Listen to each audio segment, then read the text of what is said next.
நம்ம சென்னை சில்க்ஸின் பெருமை மிக ஆடி சேல். தரமான ஆடி, பெருமை மிக ஆடி. அதுக்கப்புறம் என் ஹஸ்பண்ட் இறந்து போனதுக்கப்புறம் ரொம்ப க்ளோஸாக பேசுகிற மாதிரி பேசி, நீ பட்ட கஷ்டமெல்லாம் போதும், நீ விட்ட கண்ணீர்லாம் போதும், நீ வந்து உன்னோட மதத்தில் வெள்ளை புடவை கட்ட விட்டாங்கல்ல, நீ எல்லாத்தையும் தூக்கி விட்டேரி, நான் உன் பையனோட நான் ஏற்றுக்கிறேன், எனக்கும் உன்னை நம்பி தானே மதம் மாதிரி நான் கல்யாணம் பண்ணியிருக்கேன், உன்னை நம்பி 2 வயிற்றில் குழந்தை இருக்குது, கையில் ஒரு பையன் இருக்கான்னு சொன்னதுக்கு அவர் வந்து அப்படி தான் செய்வேன்னு 2 கையை பிடிச்சி முறுக்கி இங்கே குத்துன்னு குத்தி அப்படியே தள்ளி விட்ட வேகத்தில் என்னால் எந்திரிக்க முடியல. வயிற்றுல 3 கரு உருவானதில் எந்த பொண்ணாக இருந்தாலும் யூஸ் பண்ணலாம் அப்படின்ற ஒரு டேஸ்ட் உள்ளவர். ரோட்டில் எந்த பொண்ணு போனாலும் யூஸ் பண்ணணும்னு நினைப்பாரு. கணவர் இல்லாமல் வாழ்ந்த கைம்பெண், திட்டமிட்டு மயக்கிய இளைஞர், பெண்ணை வைத்தே சிக்க வைத்த மனைவி, சினிமாவை மிஞ்சும் கிளைமாக்ஸ் ட்விஸ்ட், அதிரும் திருவாரூர், திருச்சி, பெங்களூர்.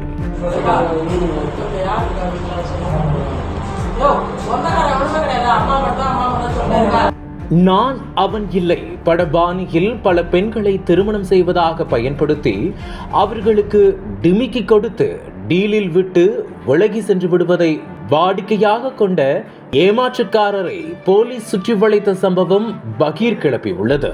சங்கீதா என்பவர் திருச்சியில் உள்ள ஒரு தனியார் நிறுவனத்தில் பணிபுரிந்து வந்துள்ளார். கணவரை இழந்த இவருக்கு அரவிந்த் என்ற மகன் இருக்கிறார். திருவாரூரைச் சேர்ந்த இஸ்மாயில் என்பவர் அபிஷியலாக சங்கீதாவுடன் பேசத் தொடங்கியவர் நாளடைவில் சங்கீதாவுக்கு கணவர் இல்லை என்பதை தெரிந்து கொண்டு அவரிடம் கொஞ்சம் கொஞ்சமாக காதல் மொழி பேசியிருக்கிறார். சங்கீதாவுக்கும் இஸ்மாயிலுக்குமான பழக்கம் திருமணத்தை நோக்கி செல்ல சென்னை பெரும்பாக்கத்தில் வசிக்கும் தனது நண்பர் ஃபரூக் அகமதுவுடன் சங்கீதாவின் வீட்டிற்கே சென்று பெண் கேட்டிருக்கிறார். சங்கீதாவின் வீட்டில் சம்மதம் தெரிவித்த நிலையில் சங்கீதா மதம் மாறினால்தான் திருமணம் செய்வேன் என்றும் சங்கீதாவுக்கும் அவரது மகனுக்கும் பெயரை இஸ்லாமிய பெயராக மாற்ற வேண்டும் என கூற சங்கீதா சனம் ஆனார். அவரது மகன் அரவிந்த் முகமது ஹபீப் ஆனார். இதனையடுத்து இவர்களின் திருமணம் பாலக்கரையில் உள்ள பள்ளிவாசலில் நடந்தது. திருமணத்தை பெங்களூருவில் பதிவு செய்துள்ளனர். முகமது இஸ்மாயில், சனம் இருவரும் குடும்பம் நடத்தியதில் சனம் கருவுற்றார். இவருக்கு இரட்டை குழந்தை என்பது தெரிய வந்தது. அதே நேரம் முகமது இஸ்மாயில் தவறான வழிகளில் செல்வதை சனம் தெரிந்து கொள்ள அவர்களுடைய பிரச்சனை வெடிக்க தொடங்கியது. அதில் கருவில் இருந்த குழந்தைகள் இறந்து விட்டன. அடுத்ததாக மீண்டும் கருவுற்ற சனம் வயிற்றில் இம்முறை 3 குழந்தைகள் வளர்ந்துள்ளன. அவற்றையும் கலைக்க நினைத்த இஸ்மாயில் திருட்டுத்தனமாக கருக்கலைப்பு மாத்திரைகளை விழுங்க செய்ததும் பப்பாளி ஜூஸை குடிக்க வைத்ததும் முயன்றிருக்கிறார். இதில் 2 கருக்கள் சிதைய ஒரு குழந்தை மட்டும் 8 மாத குறை பிரசவத்தில் பிறந்துள்ளது. அதன் பின்னர் சனத்தை விட்டுவிட்டு எங்காவது ஓடிவிட இஸ்மாயில் தொடர்ந்து முயற்சிக்க அவரை சனம் சமாதானப்படுத்தி வந்திருக்கிறார். இருந்தும் இந்தியாவிலிருந்தே தப்பி குவைத்துக்கு ஓட திட்டமிட்டார். இதனையடுத்து சுதாரித்துக் கொண்ட சனம் இஸ்மாயிலின் குடும்பத்தை பற்றி விசாரிக்க தொடங்க அவர் பல பெண்களுடன் தொடர்பில் இருப்பதும் திருமணம் வரை சென்றதும் அந்த விஷயம் அவரது தாயாருக்கும் தெரியும் என்பதையும் அறிந்து அதிர்ச்சியானார். அவருடைய தாயார் தன்னிடம் இருக்கும் 25 கோடி மதிப்பிலான சொத்துக்கள் தன்னுடைய மகளுக்கு மட்டுமே போக வேண்டும் என்ற எண்ணத்தில் இஸ்மாயிலின் தவறுகளை கண்டுகொள்ளாமல் இருந்திருக்கிறார். அதேவேளை அவரை திருமணம் செய்து கொள்ளும் நோக்கில் வரக்கூடிய பெண்களிடம் தன் மகனை பற்றி மோசமாக எடுத்து கூறி விரட்ட பார்ப்பாராம். அப்படியும் போகாமல் இஸ்மாயிலை திருமணம் செய்துவிட்டால் அப்பெண்ணை கொடுமைப்படுத்தி விரட்டுவாராம். அப்போதும் கிளம்பாமல் இருந்தால் சென்னை பாரூக் மூலமாக பேசி தலாக் செய்ய வைப்பாராம். அப்படித்தான் பாத்திமா என்பவரை தலாக் செய்துள்ளனர். அந்த வரிசையில் சனமும் சிக்கியுள்ளார். இஸ்மாயிலின் லிஸ்ட் பெங்களூருவில் ஐடி நிறுவனத்தில் பணிபுரிந்த புனிதா பெயர் மாற்றம் செய்யப்பட்டுள்ளது. திருவாரூரில் உணவகத்தில் பணிபுரிந்த வனிதா என நீண்டு கொண்டே செல்லும்.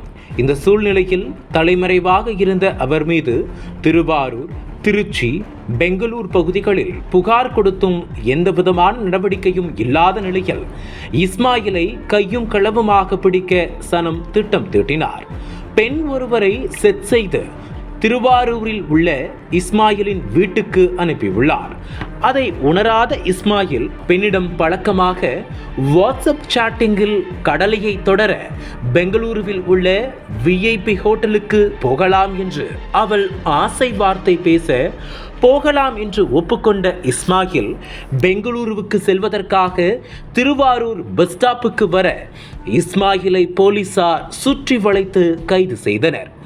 அதன் பின்னர் தான் தன்னோடு சாட்டிங் செய்தது தன் மனைவி சனம் என்பது தெரிய வந்தது. இஸ்மாயிலை நேரில் சந்தித்தது மட்டுமே சனம் செட்டப் செய்த பெண்.